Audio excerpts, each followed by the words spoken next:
also very pleased to see Michael, Anthony, Sebastian and Ludvig. If you give them a round of applause, great turn.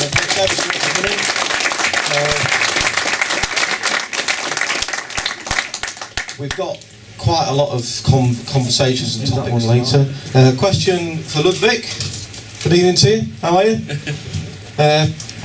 What did Michael say to you, Ludvig, for you to join the club, and have you found your time here so far? Has it been good for you? Yeah, it's been a good time. Well, when we talked, he said that he thinks that I'm gonna fit good in this kind of football, and yeah, he said I will love it. I lied. But we worked together before. Okay. Just to start down to the nitty-gritty, is there a possibility of Wes Thomas having a longer contract with the football club? Certainly a possibility, yeah. I think we'd all, hopefully most of us would agree. I think Wes has done really well for us, and we value his contribution. I say that often, and he's our leading goal scorer, I think. Is it 9 or 10 goals, Anthony? Are we counting the one at Mansfield? And the handball. So no, we really like Wes, and I think he's proved that he's a good player at this level. And of course, in due course, we'll be speaking to him and seeing how things can move forward. Thank you. I mean, we do want to mix it up a little bit, and I've got a question for you really in relation to, bearing in mind what happened at Crystal Palace. I know we can't comment on relation to what people do at the end of the day because we don't get into trouble with the FA, but I found the VAR system very confusing really. Having been at that game, it was 2 minutes into the game, the pitch was a bit slippery, and Martin Atkinson, who I have to say personally I'm not a fan of, he made his decision, but nobody sort of did the square in the sky and went for him to go and have a look, and then all of a sudden there it was a red card. And the biggest thing I think for me and for supporters in relation to VAR, we find out what's going on from Twitter, and that can't be right. And I found the whole thing very confusing, again bearing in mind what happened on Sunday night with the referee making the decision about the penalty and then looking at it and the penalty was taken away. And we just wonder what your view is on VAR or what you can say about it, Michael or Anthony. Yeah, I mean, first of all, I was quite excited about my first game with VAR until we were about a minute 30 in, and then I wasn't so excited after that for obvious reasons. But I was actually, really looking forward to it. But I think probably the confusion came for us was that it was on the other side of the pitch, the tackle for where we were, but in front of most of you guys who I'm sure were there. And then we didn't really know what was going on, did we? And that was probably the big thing, that we weren't sure what was happening. We saw that he got a yellow card, and then the next minute he's sent off. We thought, did Foxy say something to the ref? And then, having known Foxy, the nice, likeable guy that he is, we didn't think that would have been the case. So we didn't really know what was going on. That was probably the thing I found the most frustrating about it, was that we didn't see the challenge, we didn't know what was happening, and we were just trying to work out what to do with 10 men. But it was tough because we just didn't really know what was happening. So I'd say that was probably the most frustrating thing about it, having been in it. And I know there's a lot of grey areas with it. I think that my own personal view is I think there has to be something in the game where, depending on the level you're at as well, where you can have assistance or the refs can have help. I do believe that, but from our first experience of it, it wasn't a good one. Not just because of the sending off, but just because of the way it sort of happened and unfolded. I mean, personally, some of the audience have spoken to me tonight, and I wasn't aware really that going to the next game that a local derby had to have a Premiership referee. I wasn't aware of that. Again, I think decision making by referees, and certainly sometimes by Premiership referees, you sometimes think from our point of view that they don't want the game to flow. And I came away from that game, and I know it's only my opinion, other people's opinions, and we have to be careful again, that I didn't remember a lot about the game. Everything was about Mike Dean really, and I always think it's all about Mike Dean and what has he done on the day, and did he really look at that properly from my point of view, because the red card came out so quickly and Maka sort of stepped back from where I was stood for about 30 seconds to make that decision, and then all of a sudden it was out and he was gone. And I know that you appealed it, and I understand the reasons why it was appealed really, and thought it was a very good reason, but obviously it didn't work. And can we say anything about Premiership referees and how they referee matches? I'm not sure, but there seems to be a different aspect of when these people referee League Two teams. I know we've had some problems here with League Two referees here this year, but they seem to be able to let the game flow a little bit more. Can I ask a supplementary question? Hi, does the club monitor referees so they can sort of like forewarn the players whether the referee, well, for example, is one who lets the game flow, or is one who gets, you know, his whistles for everything, so they can expect how the game's going to be managed by the referee? Well, we do that on an informal basis. Obviously, we keep track of which referees are actually doing our games, and we, if we feel it's appropriate to do so, we'll give the players some information about the kind of referee that we've got coming up. But that would be unusual for us to do that. But we are tracking it, certainly. In reference to the Lincoln game, there's nothing really specific I can say about that, other than usually when both managers and both sets of players think a referee's had a poor game, that's a reflection that he probably has, because I know that both teams were disgruntled with some decisions in that game, and certainly the incident that happened early on in the game involving the gentleman on my right, I felt was an incident that we came out of somewhat harshly. And then just a quick comment on the VAR thing. I think that I think it's a good thing. I think progress is important, and certainly at the top end of the game, there's so much money on the line. I think they have to get those decisions right, and if it's a way of getting the decisions right, then that's a good thing. But the thing that we found frustrating, or I found frustrating, was the third round of the FA Cup. Some games had VAR and some didn't, and you know, I think the fact that we had it meant we were quite unlucky, because the referee saw it as a yellow and we subsequently got a red from VAR. Had, you know, all games had VAR or all games not had VAR, I think we'd have felt a bit more fairly treated, but the fact that there was that discrepancy left something of a bitter taste, really. And I think it's always frustrating for fans, really, that you can never really say what you want to say, because you always got the fear of somebody slapping you with a fine or something like that. But I just wondered, really, from another question that was asked earlier on, Michael, I've been to most of the away games this year, and we've all sat either home and away and looked at the red cards that have been delivered, and I don't think any of them really, particularly, for example, Harry's at the weekend, do the club get penalised financially or any other way if they get too many red cards? Not too many red cards, and the players themselves get financially penalised for getting a red card, and we have an internal group of people that sit and make judgment on how much we should fine the players for each red card. But actually, in most of the incidents, we've been on the more lenient side of things, because I don't think there's been any horrendously malicious tackles or, you know, career-threatening tackles that we've handed out. I think we've mistimed some tackles and made some poor decisions, or got there a bit late on some occasions. But I don't think we're a dirty team, and I think you know, I think we've been on the wrong side of some fairly close calls over the course of the season. Yeah, definitely. Yeah. Right, just to lighten the load a little bit, Chloe, that sits in the corner there, she'll now run off, but she is a regular attender with questions, and she always picks out some good ones. And we've got a couple of little questions for you, Seb, and you, Ludvig, in relation to you settling in, and they've come from Chloe. So I'll ask you one each. Seb, do you ever feel nervous before you play? A little bit, of course, when I come here to England as well, but I used to play in Sweden in front of many people as well, and yeah, I feel a little bit nervous before the games, but yeah. Okay. If you could pass the microphone down to Ludvig. Same question. No, different question. You don't get away with it that easily. Chloe thinks about her questions very carefully.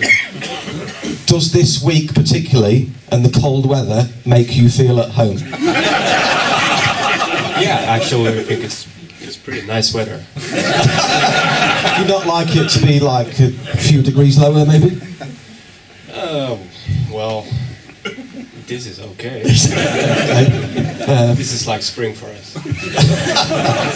And if you can pass it back to Seb in relation to Chloe's last question, how do you feel about being filmed, Seb, especially at 9 o'clock on a Saturday night? We can all watch on Quest all the games, all the English games in League 1 and 2. So Chloe says, how do you feel being filmed? Do you watch yourself back, and do you like it? Yeah, of course I like it. I need to have a better haircut. Maybe so. Michael, back to some questions for you, just in relation to looking over what's gone on so far. Question number 1, do you think, looking back, we had enough pre-season friendlies? Yeah, I think we did have enough pre-season friendlies. I think we've spoken at length about the quality of the pre-season, because clearly the first 10 matches of the season we didn't get enough points, and we didn't have enough good performances. And during my time overall at Grimsby, I think I've had 40 games. The first 10 games we got 15 points. The third 10 games we got 17 points. The last 10 games we've got 15 points. But the second 10 games, which was the first 10 of this season, we only got 5 points, which is clearly not good enough. So that was immediately preceded by our pre-season programme, and that pre-season was put together pretty hastily, because obviously when I first came in, keeping the club up was the sole focus at that stage, and we didn't spend a lot of time thinking about pre-season until Jamil Matt scored against Notts County very late in the season. So we put the pre-season together as best we could when we did. If anything, I believe our pre-season was too hard, and by that I mean we worked the players very hard on the training pitch, and maybe we need to reflect on that and do less physical work so that they're fresher when they go into the season. And clearly, on in terms of opponents, you need a balance. I think Lincoln this season played a lot of championship level teams. They didn't win many games in pre-season, but they were certainly ready for when the season started. We had a range of opponents. We picked the best opponents that were available to us at the time we were making those fixtures. I think we played Doncaster, we played Gainsborough, we played Rotherham. Who else did we play? We played Sunderland. So there's a range of teams and different levels in there. But certainly pre-season is an area we're thinking a lot about, and we need to try and do better with it this year, so that we can start the season in a better shape next season.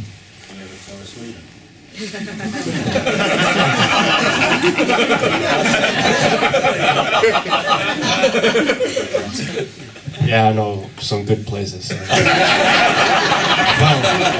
a football tournament. That leads us nicely into the next question, Ludvig, really, because me and some of the lads would like to do a beer run, so what's the chance of an overseas tour next season? Is there any bargains in Sweden to be had? On beer? On beer. Yeah, we have some very good beer in Sweden. Thank you. But pretty expensive. Oh, no, we don't do expensive. Anthony, I think this is one for you, really. This has been quite a big conversation point with people over the last probably 2 weeks. Not what you think it's going to be, I don't think, but has the meaning of centre-half changed beyond recognition? And do we have any in the club? And who are they? Not my question. Right. That wasn't the question I was expecting, by the way.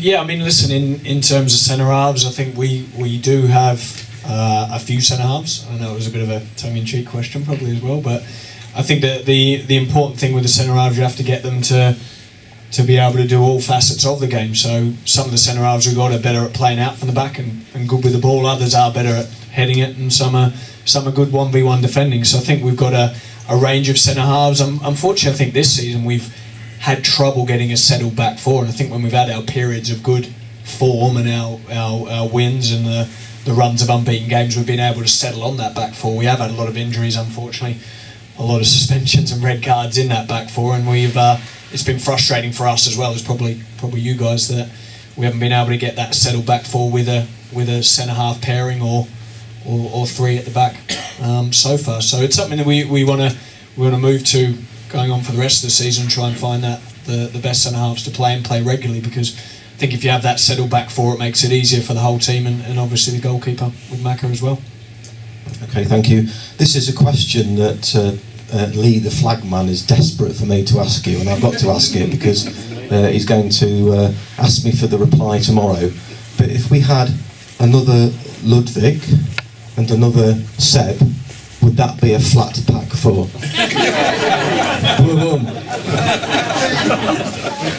Can I say to him it was okay? Yes, very good. I think he said that joke to me about 3 times. Actually, flagman Lee, so.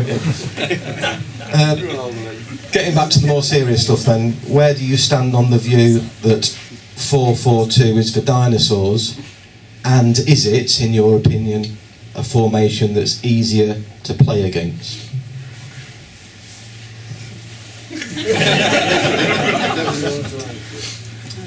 Two things. I think the first thing I'd say is any formation is only as good as the players who are playing it, and it's one thing to put the magnets on the tactics board or to write out on the board. It's really in the end about players and how well they play. All formations have an opposite formation that can defeat it. So a team that plays 3-5-2 can get overloaded in the wide areas. The wing backs can find themselves 2 versus 1. Teams that play 4-4-2 can get outnumbered in midfield against teams that play with 3 midfield players. Teams that play 4-3-3 can find a striker getting isolated without any support. So whatever system of play you come up with, there's another system that can beat it in theory. And ultimately, like I'll finish as I started, which is the game's about players. The game's about getting the best combination of players that you can. And the reason that we have made the changes in both personnel and systems that we have made, ultimately, is we're both attacking coaches. We want to play with 2 strikers as often as we can. So whether that's 4-diamond-2, 3-5-2, 4-4-2. We want to play with 2 strikers because we're probably similar to you in that we want to see goals and we want to see attacking football. So it's difficult to have too much of that if you have only one striker on the pitch. So we're coming from a place of wanting to attack, wanting to have 2 strikers, and I wouldn't focus so much on the formation, but more on the style of play and how we actually want to play the football that we do want to play. Okay, thank you. Just like to push on to injury updates if we can. Obviously Harry's a very popular player from the fans' point of view at the club. Is there an update on his injury, and is he due back soon? Harry Clifton. Harry Clifton. Yeah. No, so Harry, he's had an ankle injury for a while, and we've been trying to be as careful as we can be in terms of managing that injury. He hasn't trained so far this week, but he's got a good chance of training tomorrow, and if he trains tomorrow then he has a possibility to be involved in the game on Saturday. So that's the update on Harry. Okay, thank you. Is there any update, Anthony, on Danny Collins? Yeah, I mean, Danny injured himself in which game was it? The Swindon at home game. So I think it was one of the the Swindon in the first half, wasn't it? He come off, so he'd been out for a while. He's been back in training this week. It was probably a little bit too soon for him in the previous games, and he's in contention for the match this weekend. So it's been good to have him back in training, hasn't it? Okay, thank you. And just one other one, obviously. Those of us that sit in the main stand, we always bump into Elliot. He's always a very personable, chatty person, and we just wondered how things were progressing for him. Yeah, I think things are progressing well for Elliot, and that was a major blow to us. We worked really hard to bring Elliot here in the summer, and we think he's going to be a really, really good player for us. And obviously it was a major setback for him and for us that he got the injury when he did. But fair play to him. He's a strong character. And he's going through the process of rehabilitation very well. He's right on schedule, right on track to make a good comeback. And only recently I was speaking with Dave, and his physical output actually is fantastic. So he'll gradually increase the strain and the load that he puts through his knee. but he's doing really well. He's due to go back to St George's Park for 3 weeks in the spring, and we really look forward to having him back out on the pitch, or out on the pitch for us. Thank you. Ludvig, just a question for you. Obviously, the fans absolutely impressed with everything you've done since you've been here, the style of football that you play. What was your reaction when you went to Lincoln and saw all those fans in the away end? Have you ever come across that before, and what the equivalent is of League 2 football in Sweden? I'm not sure, but what was your thought on all those fans being there? Well, it was a good experience. I think it was a good game, a good first game for me to experience that, and it was a tough game, not similar to Swedish football, I would say. So it was good that the first game was a real tough one, and I got to see like how the football is played here over here. We just wondered in the second half whether you could actually see anything at all, really, for what we'd witnessed from in the away end. Well, I was a little bit beaten up, but it was all right. Not too bad, I would say. You're a very tough gentleman, I have to say. You spent a lot of time getting some grief on that day, definitely. Ah, it was fun. I enjoyed playing. Thank you. Anthony, we've all been, I'm a bit of a stats man really, so we're all a bit excited about, or I am, about the signing of Christian Dennis. From his time when he was at Chesterfield, looks a really good player. Where do you see him fitting in the team particularly? How will you play him, and will it be at anybody's expense? Yeah, I mean, first of all, he's a good player that become available, and we worked really hard to get him, so we're really pleased we've got him. He's a goal scorer, a very good finisher in the box. I'm sure all you guys would know as well from having seen him. I think he got 20 goals last season, was it? And looking at his movement in the box, and I think he can really add to the team. It looks like he could partner any of some of the strikers that we've got up there. I think he'd be a good partner with Wes. I think he'd do well with other players in and around him, with an Embleton, with a Chaz working off him, and Cookie as well, I think, could come into that too. So I think it always gives us options up there, which I think is important. We want to score more goals. We were just talking about it before with the formation we're playing now, but he could have a range of partners up there, and he's got to work hard to get in as well. I mean, Wes has been playing well lately. He's got 9 goals for us now, so I think if you're adding that sort of firepower up there, you want to use them in the right way. But I think there's a number of combinations we could do there, and he'll have to work hard first of all to get in the team. But I think it's a really good signing for us until the end of the season, and we hope he hits the ground running. Thank you.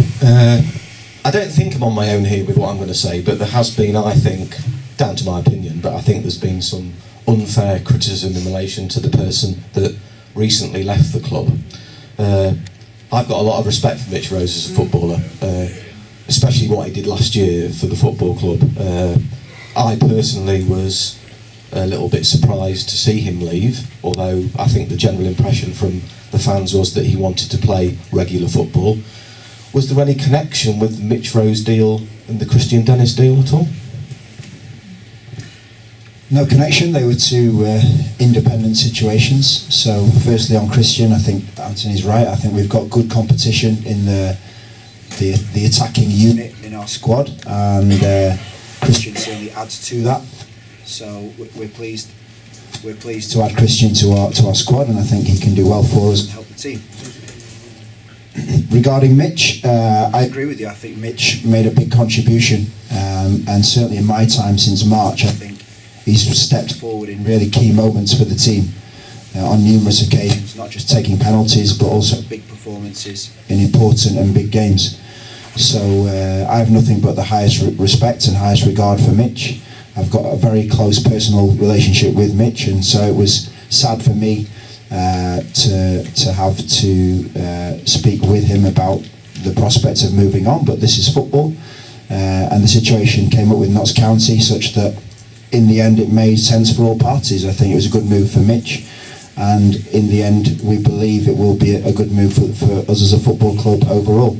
And clearly, as everyone knows, we work to a budget, and with Mitch departing, that's partly enabled us to bring the likes of these two gentlemen and Christian Dennis and Joe Grayson and whoever else we've signed in this window. So It's so no, we wish Mitch really well for the future, and I'm sure he's going to do really well for Notts County. Yeah, and certainly for me and a majority of the fans that are connected to the trust, we'd all wish Mitch the best for the future, and I'm sure he'll do really well at Notts County. Ludvig, there's some homework for you apparently for you to look at over the next few weeks. You may hear, and I can only tell you first part of it, you may hear a song about Ludvig wearing a magic hat. Is that right, ladies and gents? Yeah. So do you know it off by heart, yeah? I don't know the lyrics. Yeah, well, okay. So hopefully when we have the next bricks and stuff like that. Very good. Yeah, he wears a magic hat. Yeah. We'll let you look out for that one. Michael, this question gets asked every time, but it's come up again. Are you looking at signing any other Swedish players? Well, we're going to have to be quick, aren't we? Because I think there's a few categories of players. So number one is the players that we've gone for and signed, and we've got 2 of them here. Number 2 is we have gone for some players who haven't signed for us. Number 3 is we sometimes have conversations with players and their agents and their clubs and decide for our own reasons not to make an offer. Number 4 is we get sent lots of players from agents all the time, and out of courtesy and respect we usually write back no thank you. And number 5 would be players that we have no conversation about, no interest in, but somebody on Twitter says that we're interested in them. And in this window we've had all five category of player we've had. So unfortunately we know which players fall into which categories. It would be unprofessional and not prudent of us and to make public which players fall into which categories. Clearly I have looked in Sweden for players because these 2 guys are here, and I think there is some good value in the Swedish market compared to the English market, and I think over time hopefully these 2 will prove that to be the case. But in the end the only public information is category number 1, the players that we go for and the players who actually end up signing with us. I guess in the end they're the only players that really count, because they're the ones that can help us between now and the end of the season. Okay, thank you. I'm not sure about this question, but I'll ask if you want. I don't know whether you can answer it. Have you got any thought process in the future of Alan Buckley coming back to the football club to assist in any youth team coaching? It's just a question I ask. Well, I've got a really good relationship with Alan Buckley. I think I've mentioned before, when I did my UEFA Pro licence, I met Alan and interviewed him about his 1,000 games in league management. I interviewed 15 managers that had done 1,000 games in management. So that was the first time I'd spoken with Alan, and he was an absolute gentleman and very helpful to me at that time. And then when I came to Grimsby, he has an open invitation to come to the training ground. He lives quite close to the training ground, so he can come whenever he wants to. And we've had coffee a few times, and obviously he's here on match day as well. So I see Alan regularly, and he always we have a good conversation, and I always listen to what he has to say. In terms of an official or formal capacity with the academy, frankly that's not really my domain or decision. We have an academy manager in Neil Woods, and I think, you know, whilst I'm talking about it, Neil Woods and his staff are doing a very fine job. So it would be up to Neil to make any decision about appointments within the academy. Thank you. I know you sat here now, but I just wondered if you could tell us what is it like in the day in the life of a football manager, the day before or on transfer deadline day. Do you get 300 calls from agents? And can you just explain this, talk through how the day is? We're quite interested just to know if it starts at 6 AM or not. Yeah, I think we're in a world now where the media drives so much. I mean, we spoke, well, really from the end of the last window about our plans for this window. So from August onwards, we've been planning this window, and we had a plan in place for the positions that we wanted to strengthen, and also the profile of the players that we wanted to try and go after.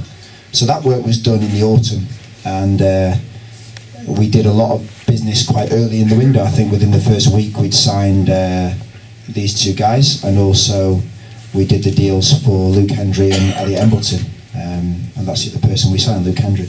So the planning was always in place, and what we've tried to be is proactive and not reactive, because it would be easy to be reactive, and of course sometimes you get sent players and they are interesting and they do appeal, and we have lots of good conversations about that, but we try and stick to our plan as best we can, and I think hopefully the net result of that is the squad, in our opinion, is in a better shape than it probably was the 2 windows before we got here. But the proof is in the pudding, and we have to get the points to prove that's the case.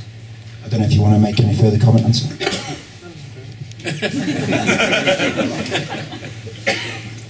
There was a lot of situations happened at the football club, Michael, before you came, in relation to who was going to be the next manager, who wasn't going to be the next manager.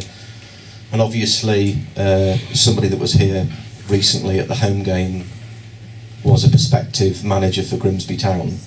Did you discuss that with Sol Campbell at all? Or what? I imagine that you probably didn't, but we just wondered, I've got this vision of Sol Campbell in my head, and I can't really see him on the touchlines as a football manager, but I'm quite naive in relation to things like that. How did the day go with Sol Campbell? What type of a chap is he?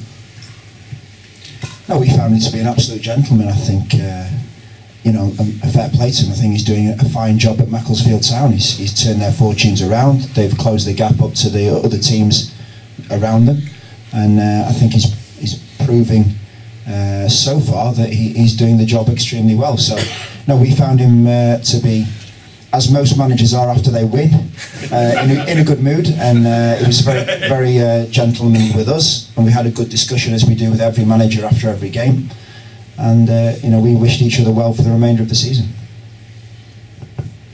Thank you. Just in relation to when you finish your game, I've listened to nearly every interview you've done with members of the press, particularly obviously John Tonda. You sometimes feel when you're listening to those interviews, especially if things have gone wrong or not gone wrong, but you've had some wrong decisions against you, maybe, for example, the incident that happened at Forest Green Rovers just before half-time. Is it difficult to remain sort of a plausible, pleasant person when you're doing those interviews, bearing in mind? I'd probably describe some of these questions a little bit as low ballers, because I get furious listening to it, so I don't know how you feel. I think fundamentally I consider myself in a privileged position to be the person answering the questions, and I try and come from a place of being genuine and being as honest as I can be. Obviously I can't say everything, I can't make all the information public for reasons hopefully you'll understand, but I try and be as honest as I possibly can be. It would be fair to say at half-time in the Forest Green game I was quite unhappy. I think these guys would be testament to that, not just because of the referee's performance. So my job is to try and stay calm and stay focused and try and make as many good decisions as I possibly can to help the players to perform and to help the staff to perform. So that's what I try to do. Sometimes I do it well, sometimes not so well, but that's ultimately my job, and that's what I try to focus on. Just sort of one thing to add to that as well, we were obviously all disappointed with that free kick before half-time, wasn't it, at the Forest Green game, because it was a poor decision that we all felt. I mean, he clearly won the ball leader, didn't he? And if you didn't think so, you'd say yes anyway, because the size of him. But I think that from our point of view, you can always, we always have to look at ourselves, staff and the players, and we didn't defend that free kick well enough, whether it was a free kick or not. We were really disappointed with that outcome. They had 3 players following in, we only had 1. So we needed to put that right. We work on those types of things, and unfortunately we didn't deliver it. So we take full responsibility for that. So I think we do complain, or I complain about the refs a fair bit, actually, having a couple of yellow cards early in the season, but I have sorted that out now, just to clarify. But I think that we have to take responsibility for those things as well, and I do like to think that they even themselves out. We have got fortunate on a couple of occasions, I would say, with goals and handballs and things like that. So I think, we really have to have a look at that. And it's easy to just blame the referee for that mistake, which was a mistake, but we also made a mistake with that goal too, and rest assured we work hard to try and concede as least amount of them as we can. Sorry, last comment on that is I think we've got a fairly generous and gentle media, certainly local media. So I have good relationships, I believe, with John and with Matt Dean and all the guys that cover us, James Findlater and Liam Wood from the paper, because we have to work together on a regular basis. So we understand that they have a job to do, and they, I think, show us due respect in the other direction. Okay, thank you. It must be very frustrating for you, I think, doing the job you have to do. I sit to the right of the dugout in the main stand, so I have the luxury of being most times sat behind, is he the assistant referee these days as opposed to the linesman? Quite a lot of other things, but I thought, this is my personal opinion, I know sometimes you can't comment, I thought the display of the referee on Saturday at our last home game can best be described as ropey. But the assistant referee in front of me, who's near you, Anthony, because you are nearest to me, do these people see what is happening in front of them? Because I'm not sure. Because I don't get angry, but on Saturday I just could not see what this man was doing, which makes life so difficult for people on the pitch, and you get frustrated, don't you? And then you're almost, you were living the last 20 minutes, Michael, like I was really, I think, from where you were, and it must be tremendously frustrating for you when they're supposed to be professional people and the assistants are as well, and maybe I'm looking at it a wrong way, or maybe we're looking at it a wrong way, but I know it's difficult to make any particular comment, but I thought his performance was particularly woeful, really. But that's just my opinion. Yeah, I think we've had our share of poor decisions from referees this season. I'm repeating myself, but my focus is our players, our staff, the way we go about our business. We cannot influence the referee at all, or we don't really seek to do that. So I'm a big believer in controlling what you can, and unfortunately the referee is beyond our control. So we just focus on our jobs and try and do as well as we can. Thank you. Seb, I'm going to use one of Chloe's questions from the last time, because we always have to use one, particularly with a new player. Have you been for fish, chips and mushy peas yet? And where did you go? Yeah, I've been at the place near the beach in Klitops. The Papas. Papas on the pier? At the New Year's Eve. So, and did you have mushy peas? No, just take fish and chips. Fish and chips. And then we asked for some salad. So salad, very good. Could you pass it to Ludvig and ask him the same question? I had some fish and chips, yeah, but no. Okay, whilst you've got the microphone, Ludvig, one question for you. Could you tell us, if you had one, who your Swedish footballing idol was? Was it Thomas Brolin? No. No, well, then I would say like either Olof Mellberg or my former sports director Daniel Majstorovic. Okay, who did he play for, please? Will we know the team? He played in Greece and several clubs, but mostly from the national team. Okay, and could you pass it down to Seb and ask him the same question? Did you get the question, Seb? Yeah, the favorite player in Sweden. Yeah, please. I like, of course, Zlatan Ibrahimovic, very good player, and also Henrik Larsson. Henrik Larsson, great player. I know we've had these conversations, Michael, before about commenting on transfer targets. I know what your view is, but I will ask the question anyway from somebody. Will you be targeting Jonathan Ring in the next transfer window?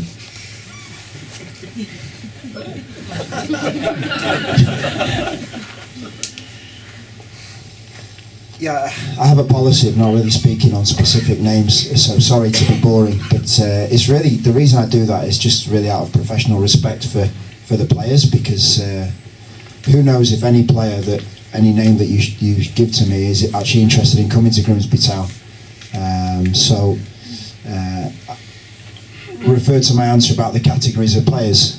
In the end, some players get thrown at us and we look at them, and some we decide against, and some players get linked to us on the internet and we look at each other and go, have you spoken to someone? And he goes, no, and I say the same. So Jonathan Ring is a player that we know. We know somebody has a good relationship with Jonathan Ring, but that's all I'm prepared to say. Okay, thank you. I think we've discussed this, but it's a question, so I'm going to ask you. Although I think the question is a little bit contentious, really. Why sign a player from Notts County when they're on the verge of relegation? But I think Christian Dennis is a good player, but I obviously give you the opportunity to answer the question. Yeah, I think players can find themselves in different situations at different stages of their career, and I think anyone who thinks all the players at Notts County are not good players is, I would disagree with that. I think Notts County have got some really good players. I'm not going to speak for Notts County about why they're in the situation that they're in, but we feel that Christian Dennis is a player that can really help our team, and when he became available, we moved quickly to try and bring him here. And in due course, I'm sure he's going to show people that he's a really good player. Thank you. We've watched Lincoln City, just fans really, watch the game on at the weekend when they were live at Bury. Obviously, the style of football they play has affected them to be where they are at the top of the league, but it's quite a direct style of football. Is it something that you advocate, or would you prefer not to comment on the style of football that other football teams play? Well, I think the first thing to say about that is I've got a very good relationship with Danny Cowley. That might not be a popular thing to say, but I've got a lot of respect for him. I think that he's consistently won games of football, and as a football manager, that's what you're judged against. And so we've got big respect for them, and they're having a good season this season. I think they themselves would say that they've shifted their style a little bit this year. I think last year they had a particular style of play, and I think this season they're more adaptable, and they've got, in my opinion, a better squad of players this season that's enabled them to play in different ways and score lots of goals and have a very successful season so far. So certainly we're not going to sit here and make any sort of negative observation about them. They're top of the league, and they've beaten us once and drawn with us once, and we've got a lot of respect for them. Thank you. I remember when you first came and we had our first night, which wasn't very long after you'd arrived, I think, really. Where do you see the future and the vision of the club now, bearing in mind where it was when you came? I know you say we're progressing, and we are doing. What's your future vision for the football club from the playing side? Well, I mean, what I'd say about that is we internally have a direction of travel that we want to go in. We want to have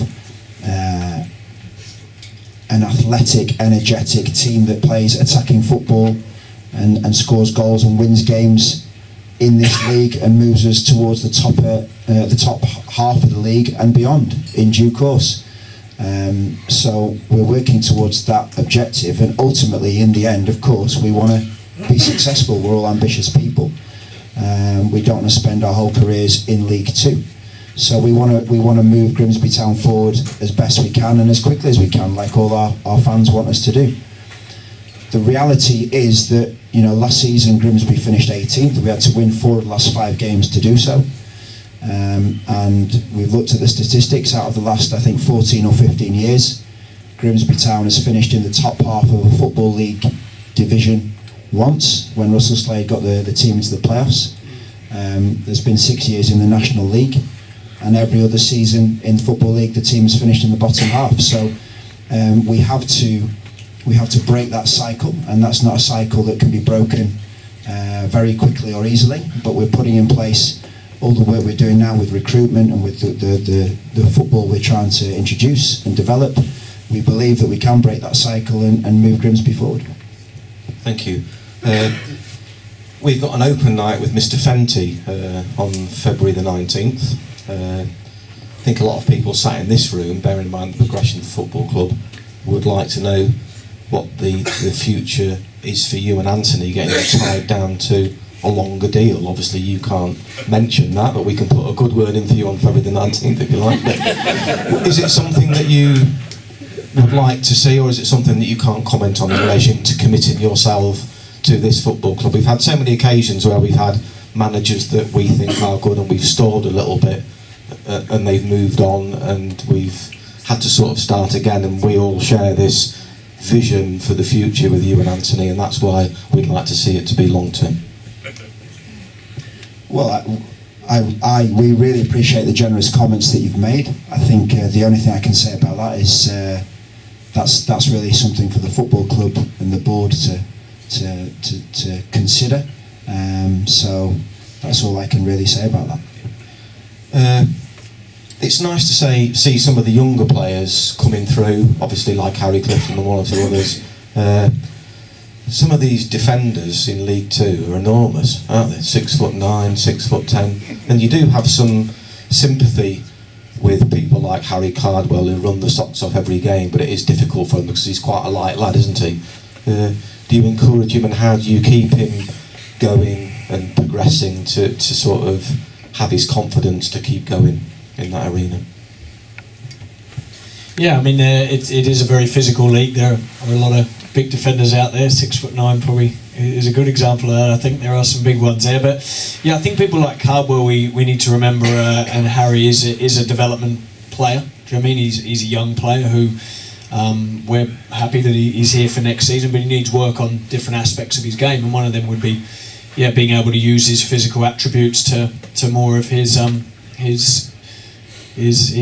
sort of improvement. Really needs to improve on that area. So I think that's difficult. Sometimes that comes with confidence as well, especially with forward players when they're playing against big and strong defenders. They need to be able to use their body. But I think confidence-wise as well, when you can get on a little run and you start playing more regular games, I think that can help too. So I think learning the game as well as a lot of the other younger players that are in the squad. I mean, I'm not sure what the statistics are on the squad, the average age. I think the squad average age is about 26 and a half, but I think if you looked at the starting lineup of our average age squad over the last sort of 6, 7, 8, 9, 10 weeks, it'd be very young in the league. I think the average age of the starting team is young, so I think that's something to bear in mind as well. I mean, you look at how far Harry Clifton's come this season, and looking at his stats from last season, and then looking where he's developed and how many games he's played and how much better he's getting, is first of all a testament to him, I think, and the club who's brought him through. I mean, he's a great ambassador for the place, and how good he is, and his character, and how much he wants to learn and develop. And I think if we can keep helping to produce players in a first team level like him, and Akeem Rose and Max Wright and Charles Burnham and those ones, I think that the future will be bright. But I think sometimes those younger players can be inconsistent, and it's up to us to give them time and a platform to go and perform, but to keep developing them and keep working them. I've always been a big believer, and I know the gaffer is as well, that when those younger players do get in and they haven't made it, when they've just started playing first team games, they need to improve and develop and keep learning. And it's probably the same for the older players as well. I think we want to try and get players in who have a good attitude, good character, good people, and want to improve and get better and develop. So that'd probably be the long answer to that question. Yeah. Michael, was the Pringle move purely football, or was it also domestic from the point of view of where he comes from in this part of the country? Yeah, in any transfer, there's a number of factors that all parties will weigh up. So Ben weighed up that move from his side, and we weighed it up from our side. And in the end, there was alignment between ourselves and Ben that it made sense to move forward with that. So I think Ben made an important contribution to us during his time with us. I think he was significantly involved in the good run that we had in the autumn. He's clearly got some great qualities. He did a terrific cross with the ball off his left foot. Great experience in the game, and I think he had a good period here at Grimsby Town, and he moves forward, and so do we. Thank you.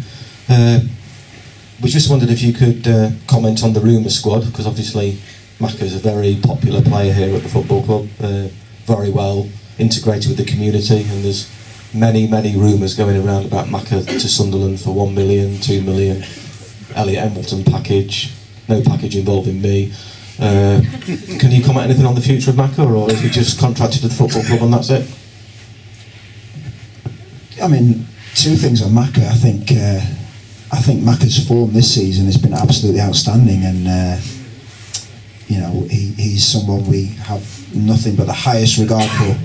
not just as a player, but also his position within the community. He lives here, his family live here, and he's a very, very important player for us as a football club, just through his performances, but also what he means to the supporters as well. In terms of his future, he's got a contract with us. We signed a 3-year contract last summer, and I think that was a good contract for James. It gives him security of 3 years, which not many League Two players have a 3-year contract, and we look forward to working with James for the duration of his contract. Thank you. I just need to see where I'm at. Can you give us any update in the progress of Max Wright, how he's doing in his present footballing? Yeah, I'll pass this to Anthony in a second, but I went to Spennymoor on Tuesday night, which I don't recommend actually, but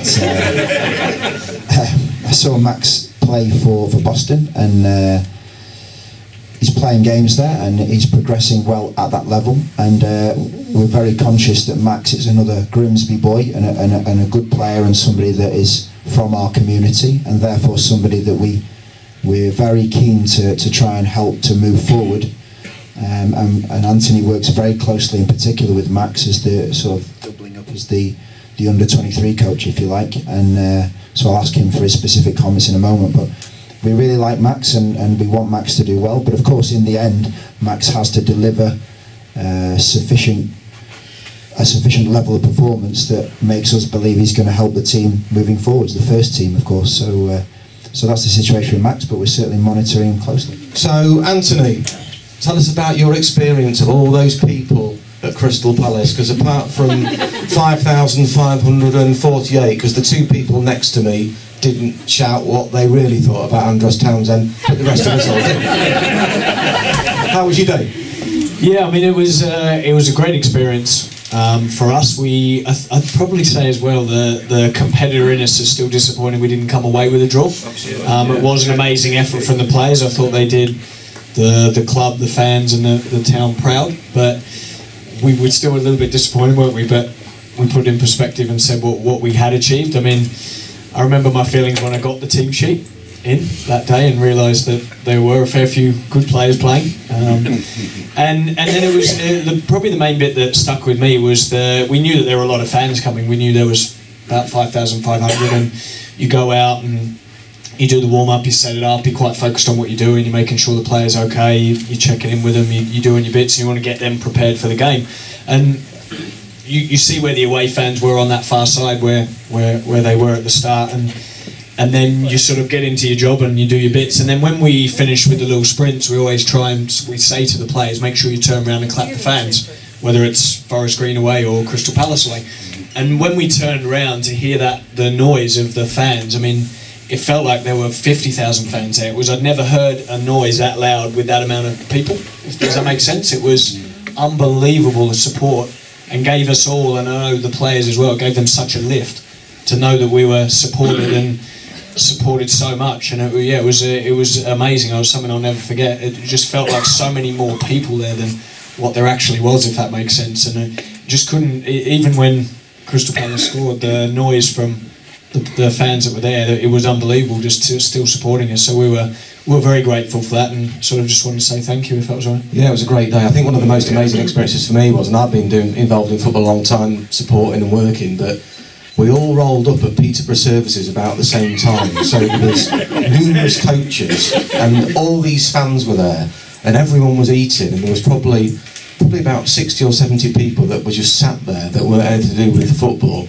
and the place is absolutely rammed, and everyone's chanting, "Fish! Fish!"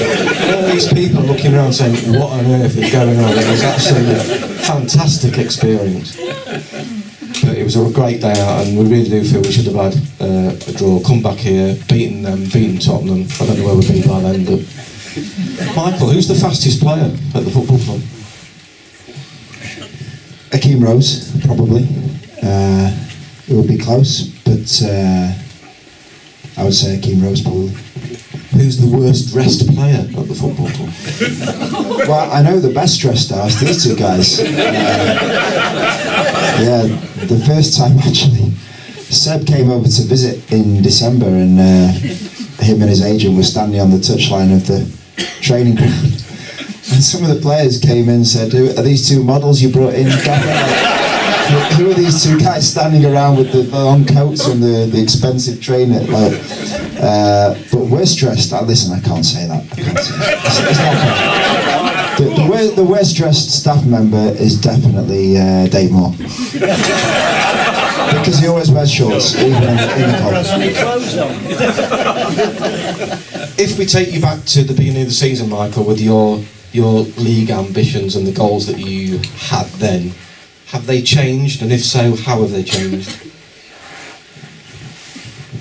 Well, we set some goals with the players that were more about performance goals. So we wanted to, I don't want to give too much away, but the manner in which we play technically, tactically and physically, and also mentally actually, we set some goals that were process goals.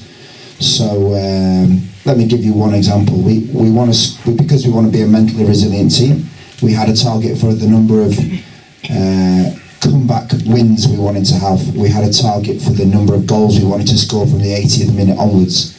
And some other things like that. So we spoke about the process rather than saying we want to finish in X position in the league table. We had a target, process target around the number of goals we want to score and the number of goals we want to concede. We have process targets around set plays. So all of these things added together, if we hit all the process targets that we wanted to hit, would result in a successful league position. Let me put it that way. In terms of where we are now, I think we're in 15th position. We have 37 points. We're 10 points from the playoff positions and 10 points from the relegation positions. So we're very much a mid-table team at the moment. And in these last 15 games, our objective is to win as many of those games as we possibly can and finish as high as we possibly can. And we believe that we can do well in this last third of the season. Thank you. Ludvig, apart from coming to Grimsby and eating fish and chips, what is the best moment of your career? The best moment of my career? Apart from coming here? Yeah, of course. When I was young, I moved from my hometown to my first professional club, Kalmar, in Sweden. And the first few years over there were really good. We had a good team. I was young, I was 16, but the experience from that time is amazing. Good. Thank you. Would you like to pass the mic to Seb? And Seb, the question we're going to ask you, apart from not having mushy peas with your fish and chips, what is the worst moment of your career?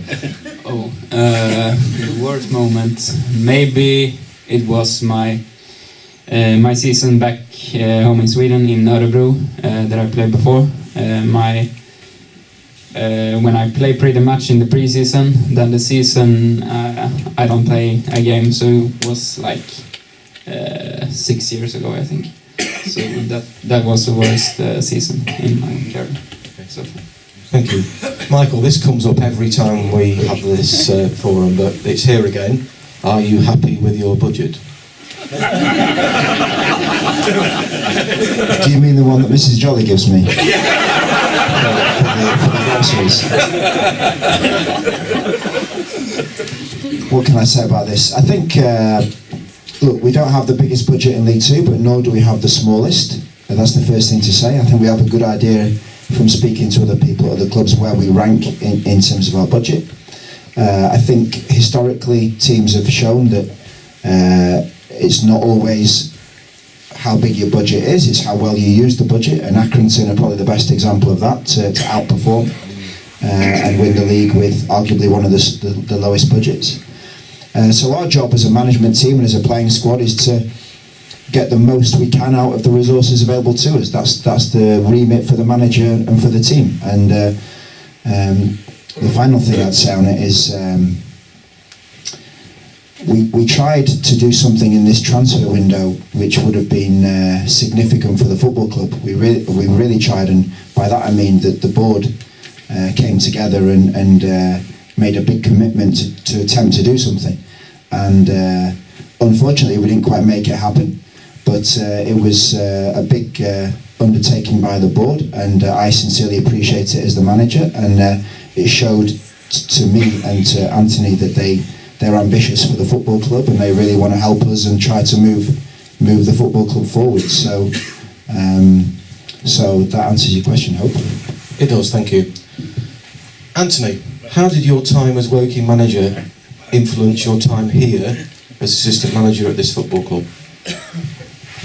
Yeah, I think it really did prepare me, first of all, for the job of being an assistant manager, which is the main job is to support the manager. I think having been a manager, I know, albeit at a lower level in the National League, I know the challenges that are specific to the manager and what they face. So I think that gave me a great understanding, and one that you think you know when you've been in football a long time what it's like to be the main man and the manager, but until you actually are the manager, and there's a lot of extra added pressures and a lot of things to do. They always say a manager is like a firefighter. They're always putting out fires all the time. Different things pop up and you have to do that. And I felt that really put me in a good position that I could really support the gaffer. I think it gave me a good idea of players in the National League and above, because I really think when you're in a league you need to know the player recruitment and things in the league above and the league below you. So now that's obviously League One and the National League, where the National League I know a lot more about, but are learning a lot more about League One. So I think having that experience of a manager in many ways has given me a really good start into this job and into the Football League, and I've got to say I've really enjoyed it. And I wouldn't come and be an assistant for many managers. I'm not just saying that because he's next to me, but it's true. It would only be a certain manager that I come and work for, and we do share the same philosophy and the same ideas, and we do argue constantly, of course, as well, but that's my job also as the assistant manager, to try and prove the gaffer wrong. Sometimes he will always have the final say, but he's been really supportive of me too, and yeah, I've really enjoyed the role so far, but I think it's helped me be ready for it. Thank you very much. I can answer this, because Omar Bogle's gone to Portsmouth. Next. Michael, are you concerned about the lack of out-and-out wingers at the football club, or do you agree there are a lack of out-and-out wingers at the football club? Depends what you mean by wingers.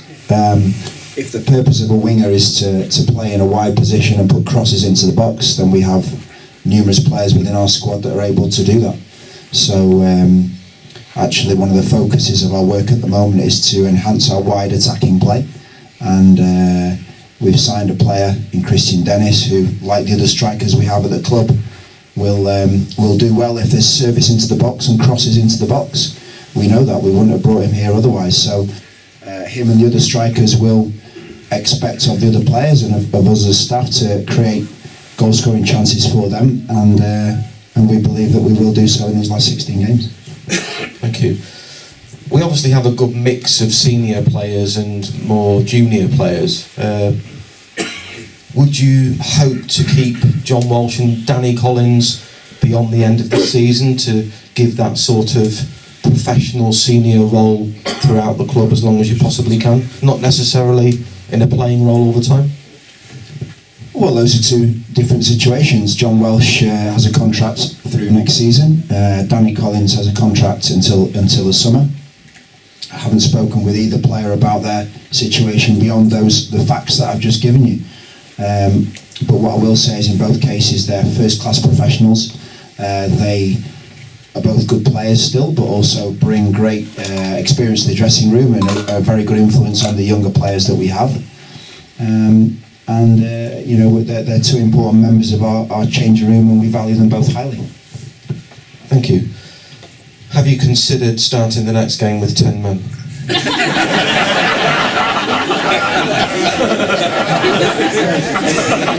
Yes. Obviously, talking about the next game, it's quite interesting for us because obviously Patrick Armand will be coming back, but that's sort of like old history now to some degree. It's been a while, but of course we've seen Jamal Matt scoring quite a few goals for Newport. Do you regret anything in relation to him moving on? Well, I think Jamil's a really good player, and lest we forget, you know, he scored a goal that effectively secured our position as a Football League club. So we'll always be grateful to Jamil, and obviously I didn't work with Podrick, but I know the history that he has with this football club and the number of goals that he scored here. So those are two players we have great respect for, and I think they both had good seasons for Newport. I think most people would consider Newport to have had a good season, and certainly their FA Cup exploits, they're representing League Two extremely well. But if we beat Newport on Saturday, I think we can go above them in the league table, which suggests that we're having a decent season ourselves. And you know, like every team in this division, they pose a threat to us, but we have to try and play our game and deliver a good performance. Thank you.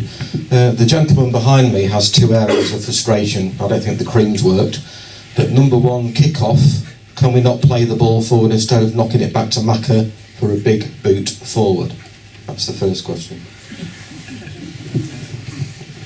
Yeah, there's a number of things we can do with the kick-off. League Two is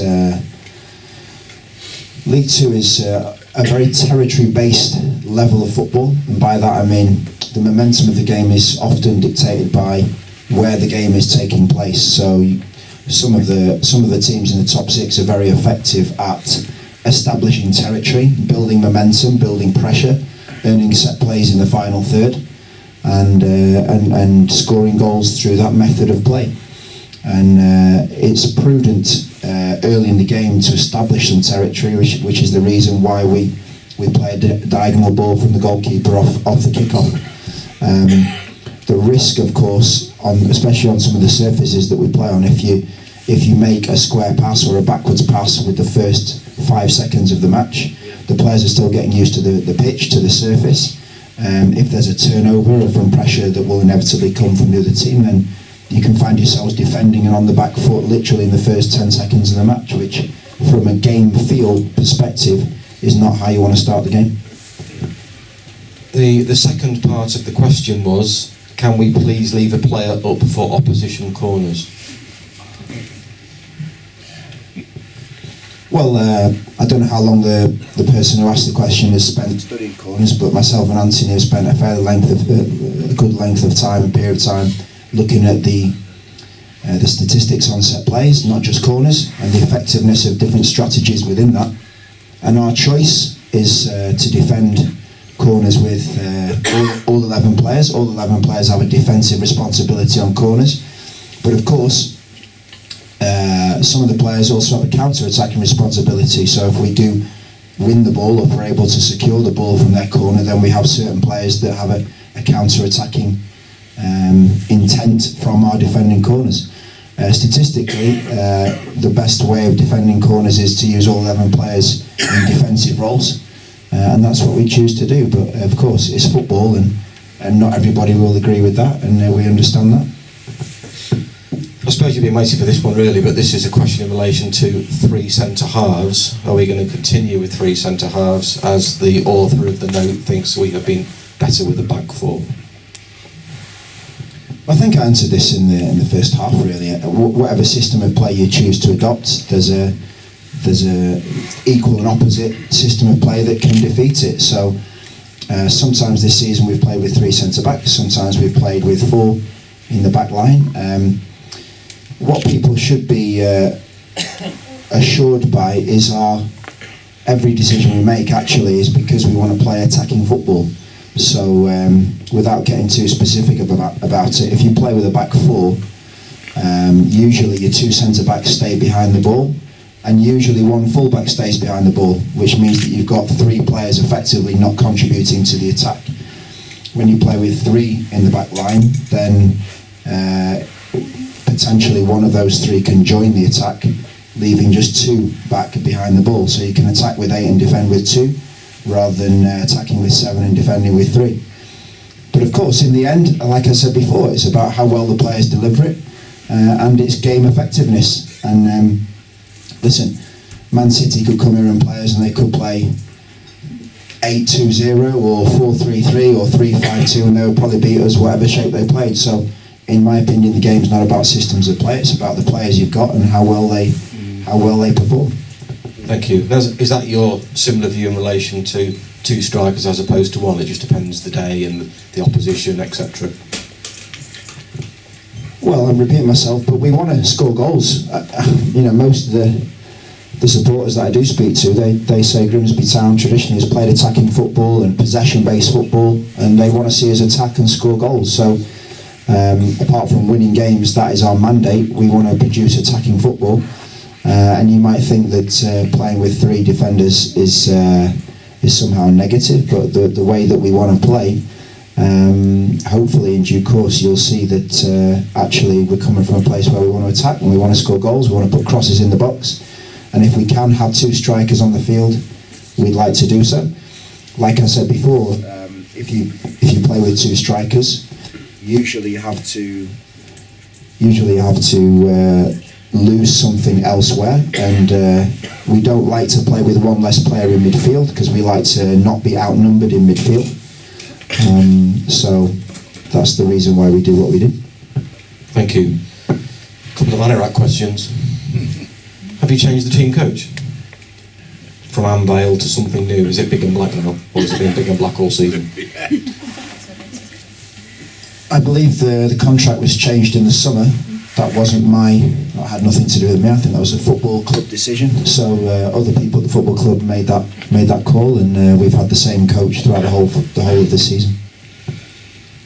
In relation to your preparation, because obviously in the lower leagues, cost is always a massive issue, because teams in the Premiership will go to a hotel and pre-match at a hotel and travel 5 miles to the ground. Is it a big decision for you and the football club if you have to travel and you decide to stay overnight? Obviously the financial implications of that can be quite big, but do you get the support in relation to do that, i.e. if you're travelling down to London for a Saturday game, for example? Yeah, we do get the support, and of course there are some marginal ones. Give me an example of a marginal one. Stevenage. Yeah, so Stevenage would be what, 3.5, maybe a bit more, 3.5. So you could argue to travel to Stevenage 3.5 to 4 hours, then play a game, then to come back 3.5, 4 hours.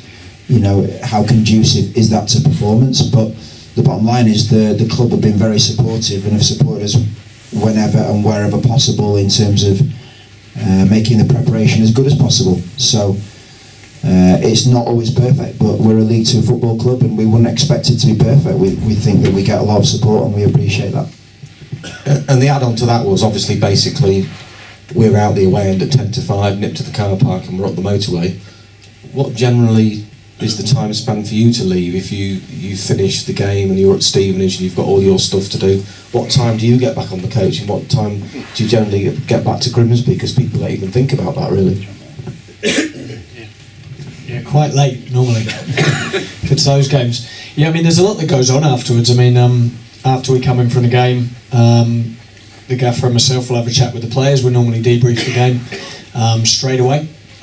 Which not normally too long, but then by the time the players do their cool down and then they shower up and get ready to go, the other players who haven't played in the game do their exercise work afterwards on the pitch, and then by the time we get everything packed up and myself and the gaffer see the other manager normally when we're away from home, we go and see that. It's probably, I mean, what time would that be? It feels like a long time, you know, probably about an hour and a half, 2 hours. So for example, the other morning after the Forest Green game, we got back at, what time did we get back? 2:30? I remember because I took you back to the hotel. Yeah. So it was late, yeah, it was very late. But listen, we know it's part of the job and travel is part of it. And like the gaffer said, it is, the coach is good, it's comfortable, it's very comfortable. So yeah, we're okay on that. I have to say, me personally, for a home game, after the warm-up's taken place, I always feel quite tired myself because there's so much enthusiasm thrown in by him on the pitch in relation to getting people through that. It's an amazing scenario, really. Seb, there's a question for you. It's quite complicated, so I'll go through slowly for you. You don't want an Australian translating. People are already looking at your future. When you've finished your playing days, could you see yourself going into management? If so, you could follow in the footsteps of Graham Taylor, who played left back for GTFC. Is that someone that you know? Yeah, I heard from someone here that there was a player who had played here before, who left back as well. So Yeah, we will see. Maybe We will see. Anthony, one for you. 2 or 3 people will be interested to hear about, other than Sky Sports, the process in recruiting a player. How do you research and scout the player, and do you have a data-driven approach? Yeah, good question. Yeah, you could say we do have a data-driven approach. I think it's first of all a fact of sort of getting organised and finding out what players you need in what positions, and the type and the profile of the player. Whether that be the physical attributes, the technical attributes, and also their experience. I think age and mentality is very, very important in that. So, though that's also a data-driven process. We want to try and get as much, or we always try and get as much history about the player as we can. That's not just football things as well, personal life, what their personality's like, their character's like, because we want to have a change room of good players and ones that work hard for the football team and for the club and the fans. So that would be another one that we really research highly. I'm not sure if that's probably because of our background where we've been and we've seen young players progress and grow up, and we find the character is very important. So that's quite driven, probably first and foremost, as important you would say as the football, I think, quite clearly. You want good people at your football club and ones that are going to work hard for us and for the club. So yeah, there's a lot of information that goes into it, a lot of research as well. A lot of video watched too. If we can, we'd like to go and watch games of them live. Sometimes that's not always possible. But yeah, a lot of phone calls, a lot of video watching, and finding out what the attributes of the player. We want to know as much about the player as we can. And also I think once then the player gets here too, I think that's a really important point. So especially for these 2 guys, making sure they feel settled. I think finding out how the player learns as well, how they're best coached, I think is important. And finding out we can get the best out of them. So I think it's a never-ending process of that, really. I guess your week is really busy. It's not just obviously a 9-to-5 job. I remember you, Michael, being questioned by John Tonder about a specific sending off and relating it to a similar sending off of Vincent Kompany, and you said you didn't have time to watch Premiership football, so you wouldn't know what he was talking about. But do you do a lot of work into the evenings, or do you do a lot of games? You know, I know you do reserve games, so would you go somewhere and drive 3 or 4 hours to see your opponents? Do you do any Spygate, or is it a lot more simple than that? Yeah, we do. I mentioned going to Spennymoor on Tuesday. It's very rare for if we don't have a game ourselves for us not to be out at a game on a Tuesday. It's great that Anthony still has a base down in London, so Anthony can cover games in the south. I cover games in the north. We have Graham Roger that works with us to cover games. We have 1 or 2 other people that help us out with that. So in the end, we try and bring in as much information as we possibly can, and then as he suggested, we process it in the best way that we can and try and inform the decisions that we make. You're never going to get all the decisions right, but we try and back up the decisions that we make with some evidence and some data when we possibly can. But you know, by the same token, we are a small team, and by that I mean a small team of staff working together, so we can't compete with some of the bigger teams in terms of the amount of analysis, the amount of analytics, the amount of information they can gather and process in the end. But I think we're doing well so far with the players that we've brought. As I say, you're not going to get every single decision right, but overall we try to get more correct than incorrect. Thank you. We wanted to ask your opinion of the loan system, but notably, and it's not a check of trade question, it's just big clubs farming out their young players. We were particularly thinking about the situation at Chelsea, where we've got a young player that's clearly got some ability, who's 18 years of age. I watched him on Sunday and thought he was really, really good, but Chelsea had been out and bought another foreign striker for 18 or 19 million pounds, and this player thinks his only option is to go and play for Bayern Munich because he might play every week. I mean, I certainly think that's devaluing and diluting football terribly from our point of view. But what's your view on it, Michael, from the loan system per se? Well, without speaking about any player-specific situation, I think football's evolving all the time, and the Premier League has become such a high level, both from a football level but also financially, and the stakes are so high at that level that the Premier League teams cannot afford to.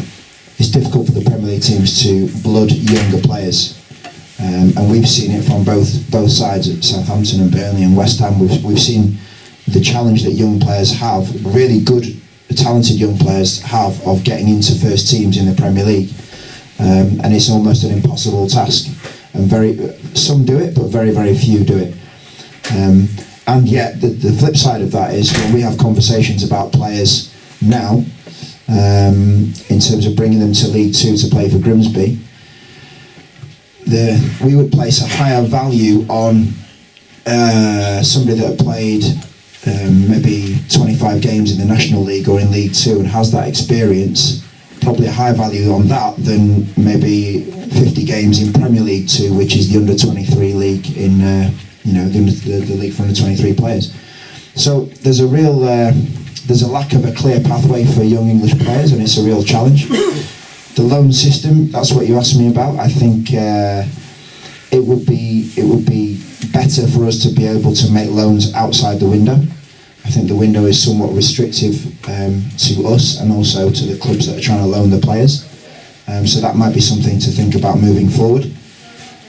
But in the end, I'm not really that bothered, because all I'm really worried about is Grimsby Town and trying to get the best players here that we possibly can. And we've loaned a player from a championship club in Joe Grayson, so we have some experience of that type of situation. But in the end, our only focus really is on getting as many good players here as we can. And the next question, to sit on with that really, is it difficult to attract players to come in? We've discussed before that if you are Oldham Athletic or Bury, then you've got that sort of Manchester loop where younger players can travel 20 minutes to go and play. But to attract someone to come to Grimsby, without being disrespectful for people to come here, it's not the most attractive place in the world, is it? And do you think that has a factor in people, maybe when you're trying to get someone to come here, either a loan or a transfer, that has an impact on them not coming? I understand the point that you're making, and that there is a finite pool of players from which we can recruit. It's those that fit into our budget, it's those that think they're going to come here and play, it's those that are willing or prepared to move to the area or commute to us from a reasonable distance. It's those that we think can actually help us and move forward with us and develop and improve with us. So in the end, that net gets tighter and tighter and tighter, and you're recruiting from a relatively small, in bigger picture terms, a relatively small number of players. So I go back to it. I think we've done well with the players that we've brought to Grimsby in the last 2 transfer windows, and it is a challenge, there's no getting away from it, but other clubs will have other challenges. So you mentioned clubs in the northwest, that's a densely populated area for football clubs, so yes, they're in the northwest, but there's many more clubs competing for the players. So everyone has their own challenges to face, and we have our own ones that are particular to us, but our job is to overcome them as best we can. But you obviously have had some success, because Elliot Embleton is an outstanding footballer, in my opinion. Brings so much to the team. Fantastic young player. Yeah, if to speak about Elliot in particular, I think he's a player that I first encountered in under-21 football when I was at Sunderland. My team played against his team, and he really stood out to me as a fine young player. And he was playing on the wing at the time, but it was clear he wanted to come infield and get more involved in the play in midfield, and that was always in the back of my mind to try and use him in that way. And I think he had a fantastic first half of the season. Was a big component within our team, along with really Harry Clifton and Jake Hessenthaler. Those 3 seemed to strike up a really good understanding as a midfield 3, and we had to work hard to keep Elliot with us, both with Sunderland and also with Elliot. Although he was keen to stay in many ways, but he's an ambitious boy as well, and he wants to move forward in his career. And I think we're blessed to have him with us for the rest of the season.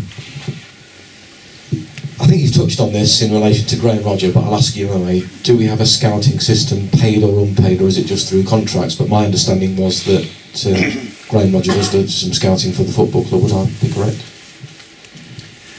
Yeah, so scouting for our club is not a full-time role in itself, but we have Graham, and he has one or two individuals who I believe they receive expenses for their time and for their petrol and so on. And obviously Graham has another full-time role within the club, within the community programme effectively. So Graham's a great person. We both really get on well with Graham. He's been a big help to us since we arrived here, and we really appreciate all the work he does. We were just talking about Macca at the break, and certainly one question that Macca has benefited from Sam Russell greatly in his experience as a goalkeeping coach, and made Macca a better goalkeeper in our opinion. Would you agree with that? Yeah, I think Sam has done a great job since he's come in.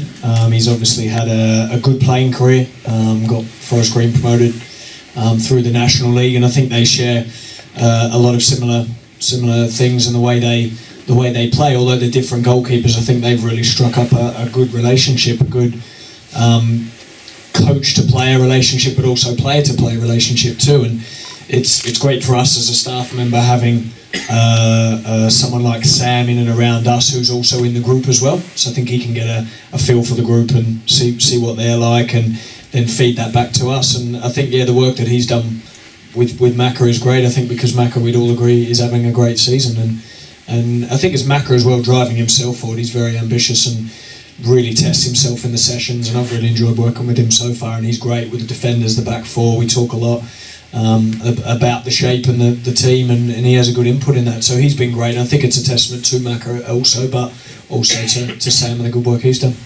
Thank you. I just wanted to make some comment for you ladies and gents. I had some questions emailed to me tonight to the Inquiry's website at the Trust, which I'm not going to go through because we've answered, and the priority has to be for people that are here. We've answered those questions that were submitted to me via the website, because I know that Dale's recording this to go out at a future time. I've probably got about 5 minutes left. Does anybody want to ask any other questions? Is there anything that I've missed? Some of them have been my own questions, I understand, but I was just filling a gap towards half-time. Has anybody got anything else they want to ask? Please? You certainly can. You know the sending off with Wes Thomas at Newport? Can you hear me all right? Yeah. He gets a ban for 3 games, then it's reduced to 2, so they're admitting they're wrong.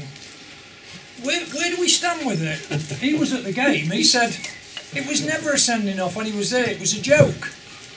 And then it's reduced to 2, so they're wrong. So in other words, they're sticking up for the ref and penalising him and the player. How do you feel on that when you see that?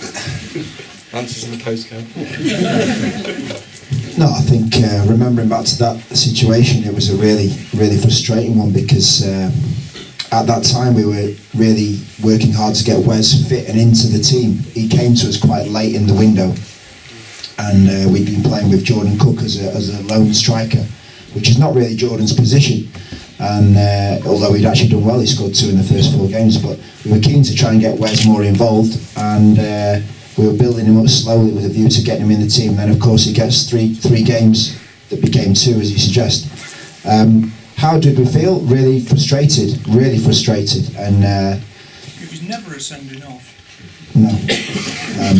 Well, those are your words, not mine. But I know what you mean. I'm not biased or anything. Yeah, no, it seemed like an innocuous situation. I think the ball was coming from this direction. He tried to control it, and the defender came from the other direction. But look, this is football. You know, you're never going to agree with the referees all the time, or even any of the time, actually. But you know, we just have to get on with it and do the best we can. Thank you. Is there any more? So we've just got a couple of bits to wrap up to just give to Michael. But yeah, just going back to the VAR.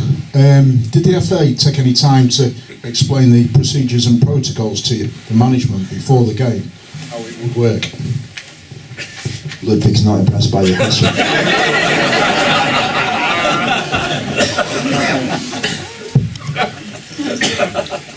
No, I don't know. Did they explain it to you in the pre-team meeting? Anthony goes in before every game. You'll be aware probably, but you swap team sheets with the other player, with the other team, So the captain and a member of staff goes in, and that happens an hour and a quarter before each game, and the referee says a few words, but Anthony does it for us. So did they say anything, Anthony? Not really, no. Not a lot. No, they didn't really say much about it. They said we were using it, and that was about it. It's normally a quick meeting anyway, so I didn't expect them to have a real explanation of it, but no, I don't think we had much information on it. Like I said, I was quite excited when I heard that we were about to have it, but by the end, not so excited, yeah. Any more for any more? Because just a couple of more bits we need to do, but if anyone's got another question, we've got about 2 minutes. We all done? Okay.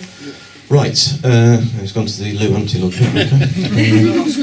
Okay. Okay then, just fill me 1 minute one. If there's anyone in the dressing room who plays music, obviously you've got music in there, who's the main one who puts music on before the game or after the game? I don't know what you do after the game with music wise. I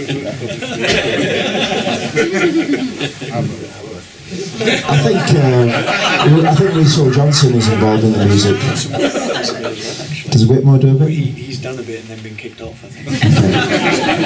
Whitmore's been relegated from the music, but no, it's up to the boys that they have their own. They have a speaker in there, and there's a story about the speaker, but maybe we'll leave that for now. Okay, well, we're just about to wrap it up, and there's just a couple of other bits that we need to do to say to Seb and Ludvig. We wish you all the best in your career at Grimsby Town. I think you're fantastic players, and we wish you all the best.